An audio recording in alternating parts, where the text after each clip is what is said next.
പ്രിയപ്പെട്ടവരെ, യേശുവിന്റെ നാമത്തിൽ നിങ്ങളെ ഞാൻ വാഴ്ത്തുന്നു. കർത്താവിൽ സന്തോഷമായിരിക്കുന്നുവോ, ആഹ്ലാദത്തോടെ ഇരിക്കുന്നുവോ, അതോ തളർന്നിരിക്കുകയാണോ?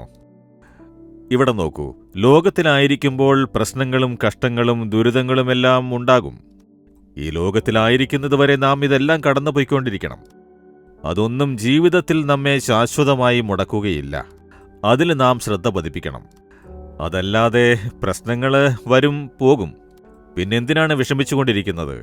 ഒന്നുകൊണ്ടും വിഷമിക്കേണ്ട, യേശു കൂടെയുണ്ടല്ലോ, എല്ലാം നന്മയായി മാറ്റിത്തരും. പക്ഷേ ദൈവം തരുന്ന ഉപദേശപ്രകാരം നമ്മൾ നടക്കണം. ഇന്ന് യേശു നമുക്കൊരു ഉപദേശം തരുന്നു. അതെന്താണെന്നറിയാമോ? വിശുദ്ധ മത്തായി എഴുതിയ സുവിശേഷം 10-ാം അധ്യായം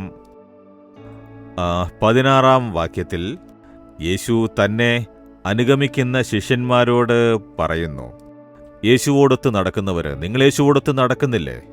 യേശുവിൻ്റെ മക്കളായിരിക്കുന്നില്ലേ? നിങ്ങൾക്കൊരു ഉപദേശം തരുന്നു. എന്താണ് പറയുന്നത്? പാമ്പിനെപ്പോലെ ബുദ്ധിയുള്ളവരും പ്രാവിനെപ്പോലെ കളങ്കമില്ലാത്തവരുമായിരിപ്പിൻ. 2 കാര്യങ്ങൾ പറയുന്നു. പാമ്പിനെപ്പോലെ ബുദ്ധിയുള്ളവരായിരിക്കണമെന്ന്, പ്രാവിനെപ്പോലെ കളങ്കമില്ലാത്തവരായിരിക്കണമെന്ന്.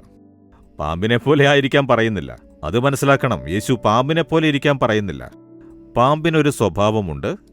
അതുപോലെ നീ ബുദ്ധിയുള്ളവനായിരിക്കണമെന്ന് പറഞ്ഞാൽ പാമ്പ് ഇഴഞ്ഞുകൊണ്ടിരിക്കും. ഒരു ചെറിയ കാലടി ശബ്ദം കേട്ടാൽ പോലും പെട്ടെന്ന് അങ്ങോട്ടേക്ക് തിരിയും, എന്നിട്ട് തല പൊക്കി നോക്കും. നിങ്ങളത് കണ്ടിട്ടുണ്ടോ? അതായത് അത്ര ചെറിയ ശബ്ദം പോലും ശ്രദ്ധിക്കാനുള്ള ഒരു ജാഗ്രത ആ സർപ്പത്തിനുണ്ട്. അതാണ് യേശു പറയുന്നത്, പാമ്പിനെപ്പോലെ ബുദ്ധിയുള്ളവരായിരിപ്പിൻ. നിങ്ങൾ വെറുതെ ബുദ്ധിയില്ലാത്തവരെ പോലെ നടക്കരുത്. അതായത് തികഞ്ഞ ബുദ്ധിയുള്ളവരായിരിപ്പിൻ, അറിവുള്ളവരായിരിപ്പിൻ. നിങ്ങൾക്ക് ചുറ്റും നടക്കുന്നത് ശ്രദ്ധിക്കൂ. അപ്പോൾ ഒരു ചെറിയ കാര്യത്തിൽ ശ്രദ്ധ പതിപ്പിക്കണം, ജാഗ്രതയോടെ ഇരിക്കണം. ജാഗരൂകരായിരിപ്പിൻ എന്ന് പറയുന്നു. കാരണം ഇത് അന്ത്യകാലമാണ്. അന്ത്യകാലത്തെക്കുറിച്ച് ദൈവം പറയുമ്പോഴെല്ലാം ശ്രദ്ധിച്ചിരിക്കുവിൻ, ഉണർന്നിരിപ്പിൻ എന്നെല്ലാം പറയുന്നത് കാണാം. അപ്പോൾ അന്ത്യകാലത്ത് സാത്താൻ നമ്മെ ചതിക്കുന്ന പലതും കൗശലത്തോടെ ചെയ്യും. കള്ളയുപദേശം, തെറ്റായ കാര്യങ്ങൾ, മോശമായ കാര്യത്തെപ്പറ്റിയെല്ലാം പറയും. നിങ്ങൾ അതിലെല്ലാം ശ്രദ്ധ പതിപ്പിച്ച് നിങ്ങൾ ഉണർന്നിരിക്കണം. നിങ്ങൾ ചതിക്കപ്പെടാൻ പാടില്ല. ഒരാപത്ത് വളഞ്ഞിരിക്കുന്നു, ആപത്ത് വരുന്നുണ്ട് എന്നറിഞ്ഞ് പാമ്പെങ്ങനെ ശ്രദ്ധയോടെ ഇരിക്കുന്നുവോ അതേപോലെ ശ്രദ്ധിച്ചിരിക്കുവിൻ എന്ന് മാത്രമാണ് പറയുന്നത്. അതേസമയം പ്രാവിനെപ്പോലെ കളങ്കമില്ലാത്തവരായിരിപ്പിൻ. പ്രാവിൻ്റെ സ്വഭാവത്തെപ്പറ്റി ദൈവം ഒരു കാര്യം പറയുന്നു. കപടമില്ലാത്തതാണ് പ്രാവ്. അതുകൊണ്ടാണ് അതിനെ പരിശുദ്ധാത്മാവിനോട് സാമ്യപ്പെടുത്തിയിരിക്കുന്നത്. എല്ലാ പക്ഷികൾക്കും മൃഗങ്ങൾക്കും പിത്താശയമെന്നൊന്നുണ്ടാകും. അത് തീരെ ചെറിയതായിരിക്കും. അതിന് വല്ലാത്തൊരു കയ്പുണ്ടാകും. അതായത് ഒരു മൃഗത്തെയോ പക്ഷിയെയോ അറക്കുന്ന സമയത്ത് ആദ്യം അതിൻ്റെ പിത്താശയത്തെ മുറിച്ചു മാറ്റി എടുത്തു കളയും. അതെടുത്തില്ലെങ്കിൽ എന്താകുമെന്നറിയാമോ? അത് ദേഹം മുഴുവൻ പടർന്നാൽ തീർന്നു. പിന്നെ ഇറച്ചി തിന്നാൻ കഴിയില്ല. എല്ലാം കയ്പായി തീരുന്നതാണ്. പിത്താശയം എന്നത് ഒരു കയ്പുള്ള സഞ്ചിയാണ്. അത് പ്രാവിന് മാത്രം ഇല്ല. പ്രാവിന് മാത്രം അതില്ല. കണ്ടോ, ദൈവത്തിൻ്റെ സൃഷ്ടി വ്യത്യസ്തമായിരിക്കുന്നു അല്ലേ? അപ്പോൾ പ്രാവിനെപ്പോലെ കളങ്കമില്ലാത്തവരാകുവനെന്നാൽ എന്താണ് അർത്ഥം? കളങ്കമുണ്ടാകരുത്. മനസ്സിലൊരു കയ്പുണ്ടാകാൻ പാടില്ല. നിങ്ങളുടെ ഹൃദയം ശുദ്ധമായിരിക്കണം. കളങ്കമില്ലാത്തൊരു ഹൃദയം നിങ്ങളുടെ ഉള്ളിൽ ഉണ്ടാവണമെന്ന് ദൈവം പറയുന്നു, പ്രാവിനെപ്പോലെ. പക്ഷേ നമ്മുടെ ഹൃദയം അങ്ങനെയാണോ ഉള്ളത്?